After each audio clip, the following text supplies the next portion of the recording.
Hello and welcome to Fiction Fans, a podcast where we read books and other words too. I'm Lily. And I'm Sarah, and I'm so pleased that today we're joined by author Deborah Wilde to talk about her novel Big Demon Energy.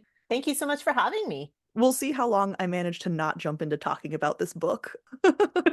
But before we get there, what's something great that happened recently? Oh, well, so I love trip planning, and I've been invited to go as one of the authors signing in Edinburgh at Rare in September. And I just booked my flights, and that means I get to go into hardcore trip planning. Oh, that's fantastic. I'm so excited. That sounds like so much fun. That really does.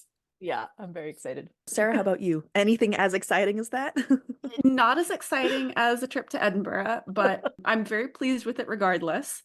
I discovered, well, when I say discovered, I watched a YouTube video on a different way to purl, and it does not hurt my carpal tunnel as much. So I'm happy. That's awesome. That is very good. Yeah. Should we put the link in the description for all? We can.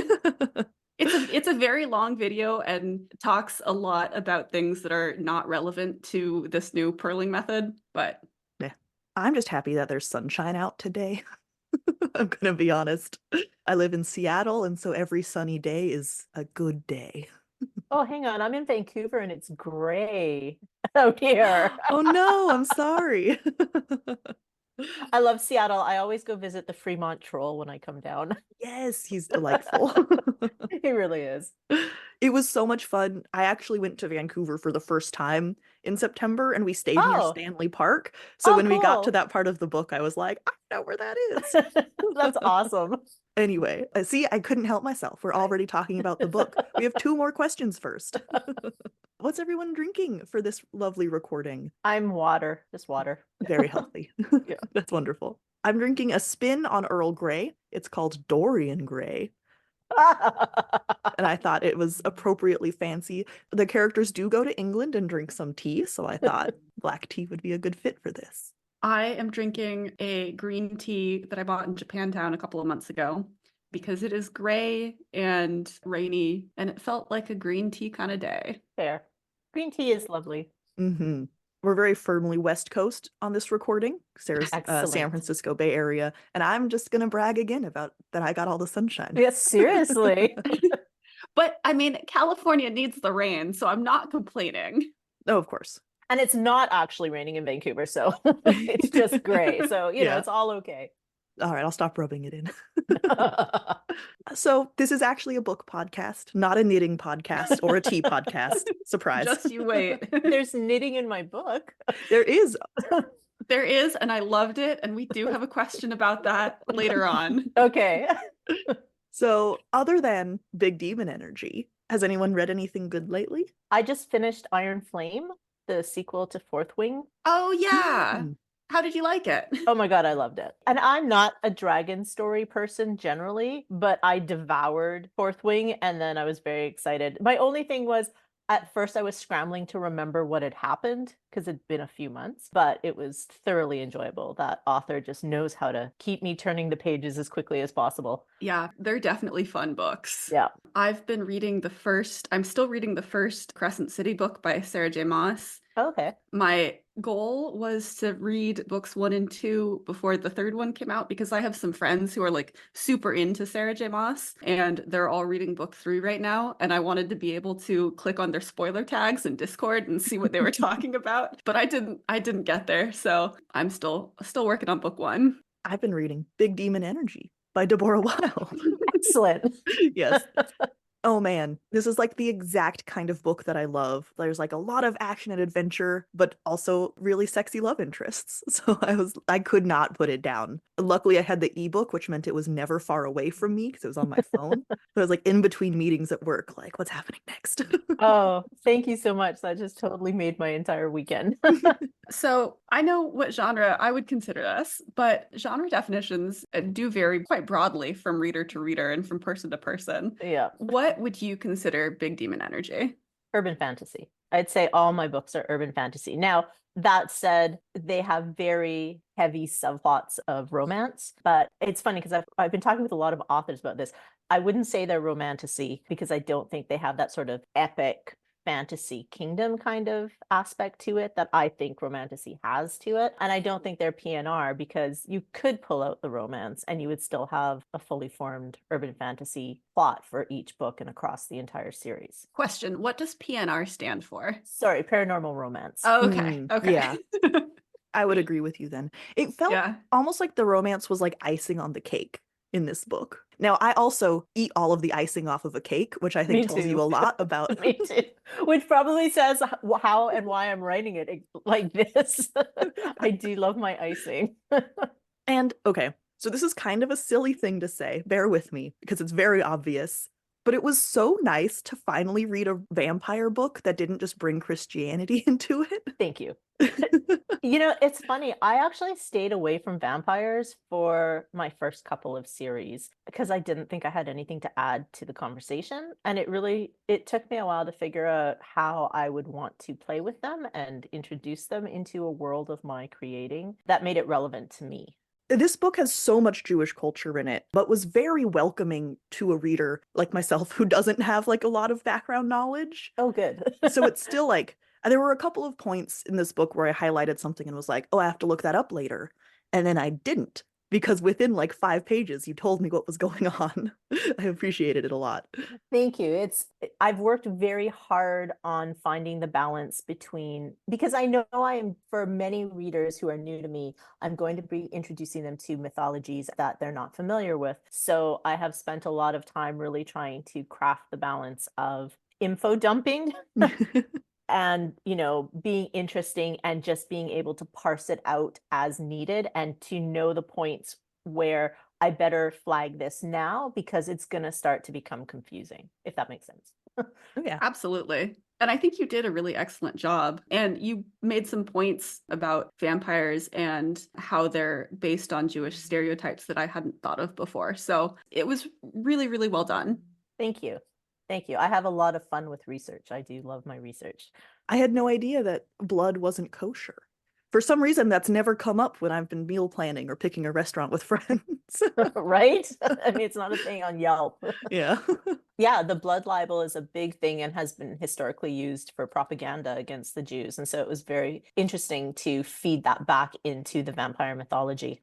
So you write a lot of urban fantasy. I believe this is your 5th series. Yes. Can you talk a little bit about how you keep your different series feeling different and fresh? So they all predominantly are set in Vancouver, but they're all very different versions of Vancouver in that some have hidden aspects to my city, or the magic system is very different in every single series I write. Some have demons, or some have vampires, or some have shifters. One of them, plus its spin-off, so my Jezebel Files, it's only humans that have magic. There's no supernatural creatures at all. So I always try to do something a little different every time I start a new series, mostly just to keep myself interested. And then, hopefully that spins out to the reader, but, I don't want to be bored. I don't want to feel like I'm just retreading the same ground for myself. And then you throw vampires into the mix, and that opens a whole new door. And then I throw vampires into the mix. Yeah. The world in this book in particular felt very familiar. I mean, it does have magical elements, but there wasn't a ton of like high tech or high magic gadgets flying around. I mean, there was the vampire sort of bubble universe that felt very different, but that was a whole different universe, so that made sense. But otherwise, like I could definitely like see Aviva interacting with this world, and I was like, yeah, I live there. That could be where our universe. It was very interesting. Thank you. Yes, I don't tend to do a lot of super magical gadgets. I tend to mostly stick with some basic weapons that just don't tend to include guns and things just because I don't know how to use them and I know I'll just get all the details wrong. So, basic things, but just mostly inherent magic because for me, I just like writing that. Although I will say with Aviva, her inherent magic is not offensive. It's more defensive, which she manipulates and she does kind of, she can use it to push people to an edge, but it's not like where I've had other people who can, manifest their blood into a physical object or shoot lightning or something like that. Yeah. I loved the magic system in this book. There were, was it 5 different flames, right? Yes. Yeah. So it's all based on the Hanukkah flame. So Aviva is a Maccabee, which is what I call the modern magical police organization. That's a global organization. And they're named Maccabees because they take their name after the heroes of the Hanukkah story, but also because their magic actually came from that miraculous Hanukkah flame that burned for 8 days and 8 nights. So each different subset of magic within this flame-based magic system is based on a property of fire. I loved the flame system. And talking about it, I was wondering, if you had a flame, what color would it be and why? Oh, my goodness. Well, I think you'd probably want me to stay away from the red flame, which is the flame that you can just physically touch and it'll burn things up, because I have a feeling my quick temper would just cause a lot of damage and that would be bad. I think white flame, the ability to sort of power emotion, could be very interesting to have, to play with, to make things white hot. So whether that's desire or jealousy, or I think that could be very interesting, especially as a writer, if I could somehow channel that into the books. I was gonna say, yeah, you kind of have that power already, In my head. Thank you. playing with our emotions as readers. I would definitely go yellow flame, which was the purification cleansing power, because then I'd never have acne again. Oh, yeah. See, that would be a good one. Yeah. I would definitely, I think, want the red flame because at one point in the book, Satya uses it to heat up her burrito. Oh, that's the orange flame. Orange flame. Yeah. Yes, orange flame. Pulling heat in or out of things. And yeah, that's what I would want because, I drink so much tea. It would be nice to be able to heat it to the right temperature all the time without having to go put it in the microwave or whatever. So, Or wait for it to cool down if it's too hot. Yeah. well, I never wait for it to cool down. I just drink it hot. But yeah, that would be a useful skill. And I appreciated Satya using it in that way because I was like, that's relatable. Very practical. Yeah. I always like reading about people who include their magic in very ordinary ways, like authors who do that. So, I was thinking about, okay, how can I do that? And for Sachi, it was like, yeah, she's totally just going to be sitting there and heat up her burrito because she doesn't want to move, Yeah. So at the beginning of this book, I was in the middle of trying to formulate a comment or question about how it reminded me of Buffy the Vampire Slayer. And then Aviva made her first direct reference. And I was like, oh, you said it, so I don't have to. Buffy may or may not have had a very profound influence on my life. Oh no, is it a spoiler? Never mind, I won't talk about it. One of the references I was going to mention, I won't say anything. We'll talk about it later. Okay. I think, from a storytelling perspective, like as much as I love every character on Buffy and she's kick-ass and, I love the found family and the friendships and everything, when I've examined what was done sort of thematically on a storytelling level, like the way that in the story room they would say, okay, what is a problem that people face as teenagers? And then how do we craft the monster to represent that? I just think that was there's so much to just learn and parse out from that series, aside from it being incredibly entertaining. Absolutely. And there were some elements of that in this book as well. You sort of used fantasy elements like vampires and Shedim. Is that how to pronounce that word? Shadim. Shadim. Okay. I say Shadim, but my Hebrew is horrible. So please, anybody who's actually speaks Hebrew, please forgive me. Which is the demons in this book, or yeah, called Shadim, are used to explore real world issues like racism and bigotry, which I thought was a very nice metaphor. I think for me that comes from my love of sci-fi, and I was raised on Star Trek and I read a lot of sci-fi. Just being able to use these quote unquote alien races to explore real world issues and prejudices and problems. So yeah, for me, that anything that becomes supernatural is fair game to explore things we're really dealing with in the here and now. So this is a little bit of a change from that On kind a of more lighter serious, note. yeah, kind of more serious topic. But you did mention that there's a character in this book who knits, Ezra knits, and that was one of my favorite aspects of him. What is his favorite thing to knit? I think he stress knits a lot of socks. I don't know why. But like with lots of different colors and where the heels are different colored and they match the toes. Like I think he stress knits these really short. Well, for him, I don't actually know how long it takes. I'm a terrible knitter. I have so much respect for people who can knit, but I think he stress knits these very short things. But then if he's stressed for a long time, like the projects grow bigger, and it'll be like, okay, now he's into, maybe a blanket and then a complicated sweater. And then, I'm not sure what his biggest project is. Like if he's got like a knit, I know he did knit himself in book 2. I mean, this isn't a spoiler. It's just there's a robe he's wearing and it's a knit robe. So he probably knit himself like it's like a boxer's wrap with an oversized hood. So he was probably really stressed out for a while when he did that one. I love that. That's like a wonderful measurement of like there's even a Silas, his sort of maybe not best friend, but his companion in this book. It is his best friend. It is, yeah. okay. Yeah. It mentions like, oh, is this a sock kind of stress Yeah. or is this a that kind? And I was just like, that's wonderful. What a great Yeah. gauge of your friend's like emotional state. Yeah.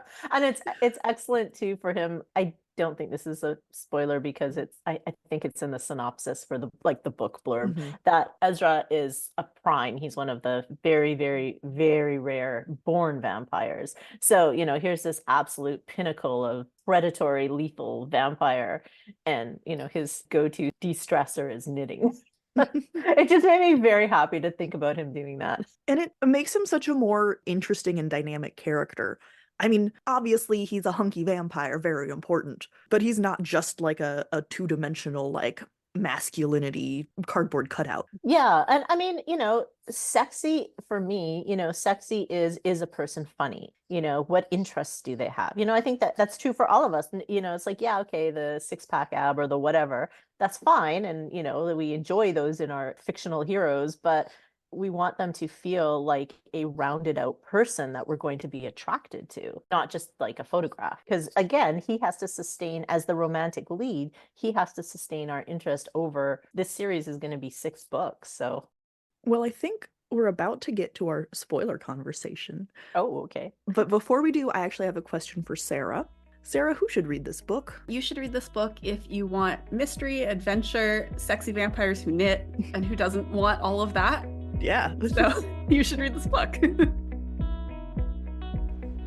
The remainder of this episode contains spoilers.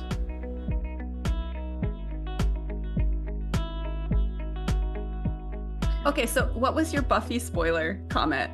Oh, the Angel becoming Angelus when Buffy sleeps with him for the first time. I guess that's not really a spoiler. We knew that Ezra was her ex. Yeah. But at the point in the book where we get that reference, enough has been built up about their relationship. And like that was such a nice sort of like not slow reveal, but slow build of finding out about their history that I didn't want to just jump to. Also, he flipped on her like a switch. Guess what, everyone? Yeah, no, that's fair. I would say that's a bit of a spoiler. Yes, because he does. So this is the spoiler talk. So the spoiler is Aviva has carried this secret that she is half demon, half Shadim her entire life. Only her mother knows, and her mother, who is also her boss as a Maccabee, she's the chapter director for Vancouver, has trained Aviva her entire life to keep this hidden on pain of death kind of thing. And so she's kept it hidden from everyone, including her lifetime best friend. But there was one person she chose to tell, and that was Ezra. And he seemed very lovely about it the night it happened. And the next morning it was, scorched earth, we're done, no explanation. I have so many questions about how that relationship ended, because obviously in this book, we get it from Aviva's perspective, and she was very understandably quite hurt. But we get hints that from Ezra that, there's more to the story than that. So I'm looking forward to learning more in books 2 through 6. Yeah, there is more that comes out in book 2, and I'm very excited about book 2. It's going to have its early release February 26th on my bookstore, and then it goes wide on the 18th of March. But it really kind of blew everything up to a whole new level. And then in book 3 is where I've just started writing book 3, and that's where Aviva starts to put together a lot more pieces about what happened. I feel like we've gotten some breadcrumbs already. Yes. There were a couple of lines from Ezra and from Silas where I was like, that's going to come back later. Yeah. Some of them are deliberate, and then some of them I wrote them and I went, oh crap, I guess I need to figure out how that's relevant now. Well, sort of playing off of that, were there any sort of scenes or moments in this book that surprised you as you wrote them? I'm going to say yes, there probably were, but I tend to delete the books after I've written them and I move on to the next one. And now that I'm in book 3, I'm like, I don't remember if there are. I'm sure there would have been, because there's always a point at which a character in the book will surprise me. I don't think there was anything like super extreme when I was writing Big Demon Energy. Like, I know I've had books where they did something and I was so angry, I literally just killed off like a main character just for a few days because I was so angry at them, and then I went back and fixed it. So nobody did anything that bad that angered their god that much. How different, so you might not necessarily remember this if, as you say, you kind of delete the book and move on. Like you took the test and were like, wipe it from my memory. Pretty much, yeah. But how different is the final product from the first draft? Like, did the mystery change at all as you wrote it? Did your plan for the series change at all as you wrote it? No. So one thing I'll say, I come from a screenwriting background. So I was a screenwriter for 12 years. So what that gave me was an amazing foundation in structure. My plots don't tend to change a lot. What will happen between, my first and second. So I'll do 2 very major drafts. So there's the first draft and then a major rewrite on it. And I will really dig into theme and what I'm exploring with theme. So that wouldn't have been there in the first draft. And then sort of my line edits are more for where the comedic or sexy times or sexual tension moments that I can dig into. We've talked about this a little bit, but Ezra, the main love interest, is an ex of Aviva. Yeah. So how did that choice of giving them a history affect the romance in this novel? So with every series, I have picked a romance trope that I want to write. And I do tend to love my enemies to lovers just because I love the antagonism. But I thought it would be really, I was thinking a lot about Aviva. She's 30, she's got some very definite career goals for herself.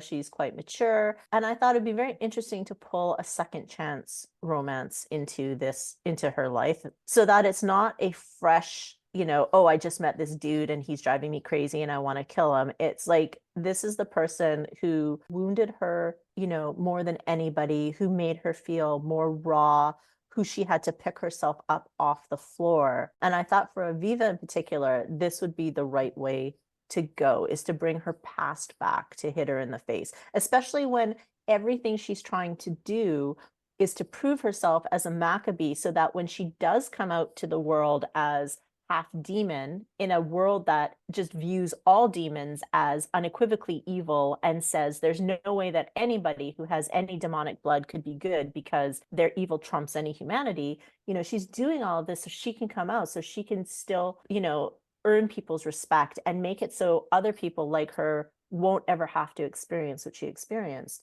So to have the fact that it's this one person who she chose to share this secret with, who's upending her life now, made it almost the only choice for me in terms of the romance with Aviva. Yeah. I really loved I would say probably the main character arc of this book, to me anyway, was Aviva sort of accepting her demon half and sort of feeling better about herself. There was a line at the end. I highlighted it. Excellent. I didn't simply like and tolerate my Shadim side. I relished it, was one of her comments near the end. And that just made me feel very happy for her, because it's something that she struggles with through the whole book and clearly, her whole life. Just to have her sort of be more at peace with herself and her identity felt very triumphant, even though this book leaves a lot left for us waiting for book 2. Yeah, so in the very first series I wrote, which was the Unlikable Demon Hunter books, the best friend is half goblin, half demon. And she's younger. She's like 20, 21 when it starts. So she's in a very different place with her acceptance. And then I did write a single spin-off book where she comes to terms with that side of her. And I kind of felt like, well, okay, again, Aviva is 30. She's at a very different place in her life, that there would be an acceptance, but that there's a difference between, I accept this side of me, but I need to keep it tightly leashed. And there's going to be benefits to, that there's a positive quality to her Shadeen, who she has called Cherry Bomb, the Brimstone Baroness. So yeah, so that she has accepted Cherry and and sort of made as much peace as she can with her at the beginning, but to actually acknowledge that, yeah, there's actually some good qualities and I do love this side of me, was sort of the smaller journey she needed to take in this book. I think for me, one of the things that I liked about that arc was at the beginning. I mean, even though she acknowledges that Cherry Bomb is her and there's not actually a separation, it still feels like they're very separate. And then that changes over the course of the novel. So I really appreciated that, showing that she is acknowledging that side of her more. Thank you. Yeah. And for me, so to speak to that, it was important that she actually have a moment where she literally is unable to feel a separation. So when she goes into Babel, which is the vampire megacity, it's like suddenly she is like, there's no difference. She is snapped into that physical form. Their thinking is it's just one and the same. And so I think that was a very important experience for her that she'd never had on Earth or in our reality. One of the very interesting tensions of this book is Sachi, her best friend, and how she is so entirely on Aviva's side. I love her giving Aviva shit for clearly falling back in love with Ezra over time. That was a very good best friend moment. But still, that struggle with Sachi is very anti-demon. And so that sort of tension between I trust her with my life, but I don't trust her with this half of me, it makes it like a very complex feeling. Yeah, and this continues. It does start to come to a bit more of a pointed edge in book 3. But, for me, Sachi is somebody. So, there are the human Maccabees who are all people with magic. And then there are the Maccabees who are vampires. And there's not very many of them. Lots of them had been operatives who ended up being turned, but those people go into sort of a subsection called the Spook Squad, and they're the ones who deal with other rogue vamps and demons. And Sachi has wanted to be part of this.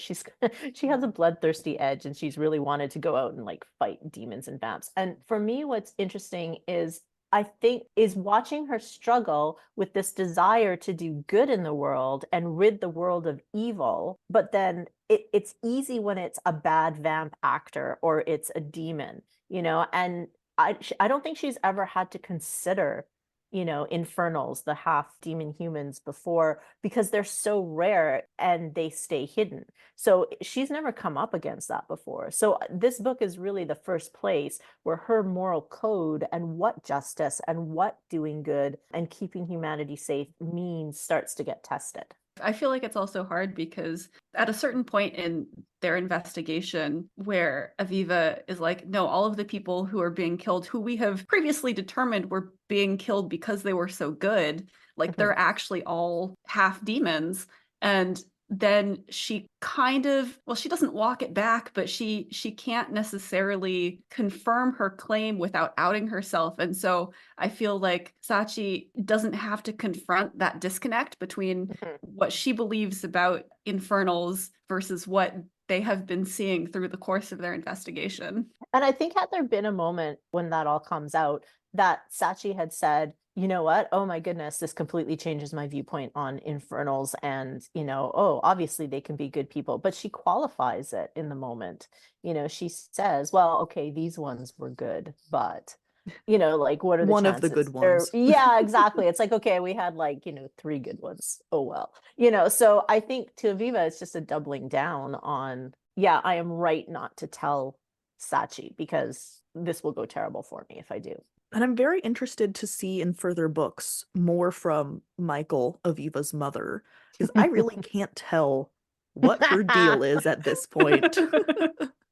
My editor keeps giving me that note, even in book 2. She's like, I don't know. She goes, I love this. I have no idea. Yeah, trust me, you will. That whole what is Michael up to really starts to come out as well in book 2. Yeah. It's there. I promise. You will get more of Yeah. that.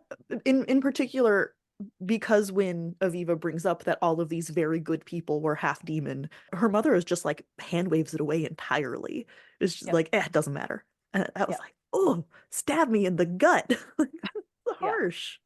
And I think too, again, there is a balancing act for Michael. On the one hand, she is a director of a Maccabee chapter, and it is her job to make sure people are safe. And common thinking is that most infernals are not good. And even with her own daughter, she has tried to keep that part of Aviva suppressed and controlled. And here's the training to control her. And here's how you manage that. She's never accepted it as a part of Aviva. And I think the flip side of that is, here's a woman who had a one night stand, and then suddenly, most infernals are not carried to term. And so she suddenly finds out that the person that, she A, got knocked up by, but B, he was a demon. And so her sense of betrayal, and how much has Aviva been living kind of with the trauma of Michael's own sense of betrayal from that whole event? It's funny because in the very beginning of the story, I definitely felt like Aviva's first person perspective meant that we were seeing Michael in an unnecessarily negative light. Like there was a lot going on there that Aviva just couldn't recognize because she was coming to terms with herself and with the way that she'd been raised, where Michael was actually doing her best. But as the story progressed, I became less and less sure of that. And I have a lot of questions about Michael too. I think there's an aspect of Michael's definitely covering her own butt too. Mhm. Yeah. Again, she doesn't want to buck the system and buck the conventional wisdom and risk everything she's done for herself. And there's also, even if she is doing certain things for the right reasons, I mean, she's doing them out of fear. She's not saying, okay, we're going to find the courage to bring you, all of you, or bring your whole half Shadim side into the light and find the resources and support and the way to change thinking. Even her maternal protective instincts, which she definitely has, are, this is how I keep you safe. We hide it. And if it helps me in the process, that's not a bad thing either. It definitely feels like she wants to work within the system, whereas Mhm. Aviva wants to change the system. Yeah. Michael doesn't want to change the system. Michael rooted out corruption in the system, but it was still, sort of through, I'm going to say, official means. Like it wasn't something that was so outside the box thinking, like infernals are good or could be good. It was still root out the corruption from within, probably through official means and investigations and all of that. We need to do things more by the book, not Yeah, less. exactly. One of the things I really loved, there's a very complex relationship between Aviva and Ezra, of course, given their history. Mhm. But it felt like one of the things they really, not necessarily bonded over, but had in common and made me feel as a reader like I can totally see these two people having a partnership, is how upset they get when people accuse them of just like riding their parents' coattails. There's a few times in this book where someone says like, "Oh, it's, you're only here because of nepotism." And they both bristle so much at that. It was like, yeah, I could totally see them having that in common and having a deeper relationship and not just being very attracted to each other. I find in dealing with writing a second chance romance, those commonalities, especially in where it pertains to self-perception and how they move through the world, become even more important to me than if they had just met on this case for the first time. Because there has to be something that the reader is recognizing as so genuine in their connection that it can overcome all the hurt feelings of the past 6 years. Absolutely. Yeah, they can't just both be really hot, right? They have to have a Yeah, reason to get or, back together. oh, we both like this kind of music. It's like, Yeah. no, there has to be some very, very, it can be superficial. There has to be, some really fundamental truths about the two of them that connect them, that readers can go, oh, okay, I get this. Yeah, and I'll root for this because it feels real. One thing that we only get hints of that I'm very excited that I feel like is coming are some of the side romances. I do love my side romances. We were just barely teased in this book. Now, you don't have to spoil anything, but can you tell us maybe what we have to look forward to later in the series? Oh, I will say that Silas and Darsh are going to take you on a wild ride. I was hoping you'd say that. Yeah, there's so in book two, when you read book two, you may think, oh, there's not as much side romance, but there is a character. We don't see Silas in book two, so that's why he comes back in book three. But there's a character who's introduced in book two who Aviva has some history with, but has decided would be perfect for Sachi. So I had to sort of layer that in. So things will kick up romance-wise for the side romances in book three. I had to layer some stuff in book two. But yeah, Darsh and Silas, I have big plans for them. Amazing. I Yeah. cannot wait. I'm very excited. How fast were you planning on writing the rest of the series? When can I expect these? So book three will be out this year for sure. I'm hoping book four will be out this year and then wrapping it up next year, 5 and 6. Awesome. So 2 books a year. That's quite impressive. 3 books a year. Yeah. That's quite impressive. Thank you. I actually write slow compared to all my other indie author friends. I'm a very slow writer, but it is the process that works for me. So I'm like, that's good. That's where I'm going to stay. It keeps me from getting, I had a bad burnout in the past year, and it's like, okay, I just need to be really mindful of making sure I'm, seeing friends and leaving my living room. Otherwise, it's just, there's nothing there to draw from. So yeah, the 3 books, I'm like, that's a very good schedule. I pace it out well. It works for my editor, which is important to me because we've worked together on, this is our 21st book now. So I value that collaboration so highly. Yeah. So it's like all those factors, but yes, 3 books. That's my long-winded way of saying 3 books. Well, I'm excited. Thank you. I think that's about all the questions we had. As we wrap up, is there something that you would like readers to take away from this book? I think I want readers to be able. So here's the thing. When I was a kid, I was a reader girl, like I'm sure many people listening to this podcast. But as a Jewish kid, I never saw myself in the pages of any books unless it was Holocaust stories, essentially. And those are very important stories. But I was drawn to fantasy, and I was like, where is the Jewish kid going through that wardrobe? Or, she didn't exist. So I think if people read my books and come away, even though it might be a different magic system or world building or mythology than they're used to, but they come away feeling like they recognize themselves in it, that means everything to me. Fantastic. Thank you so much. Thank you. This was a blast. Oh, I'm so glad. I loved reading this book and loved talking to you about it. Thank you very much. Yeah, this has been just a wonderful, wonderful time. Yeah, I had a really good time, and I really appreciate you guys inviting me on. Before we let you go, you've talked a little bit about current projects. You said that book 2 is being released on your website later this month and going wide in March. But where can you be found on the internet so people who are listening, can keep track of your release dates and buy your books and support you? So the 2 best places are if you go to deborahwildebooks.com. That has all my books in all the formats, and that's where you'll get the early releases. And, you can sign up and you'll be notified of sales or promo codes, or, I try to do, there's also content, like there's bundles that are cheaper and they're only available there as opposed to the other retailers. So that's a really good place for all my books. If you want to hang out with me, I have a Facebook group called Deborah's Wild Ones. And it is the best group of people. I don't know that I would have survived the pandemic without that bunch. They are snarky and pop culture loving and utterly fabulous. So if that's you, please come find us. Otherwise, I have a Facebook author page, just Deborah Wilde on Facebook. Thank you again so much. This has been a blast, and I can't wait for book 2. Thank you very much. I actually had not realized that book 2 wasn't out yet, and now I'm really sad because I really want to read it. I have to wait. Thank you so much for listening to this episode of Fiction Fans. Come disagree with us. We are on Twitter, Instagram, and TikTok at FictionFansPod. You can also email us at fictionfanspod@gmail.com. If you enjoyed the episode, please rate and review on Spotify and Apple Podcasts, and follow us wherever your podcasts live. We also have a Patreon where you can support us and find our show notes and a lot of other nonsense. Thanks again for listening, and may your villains always be defeated. Bye.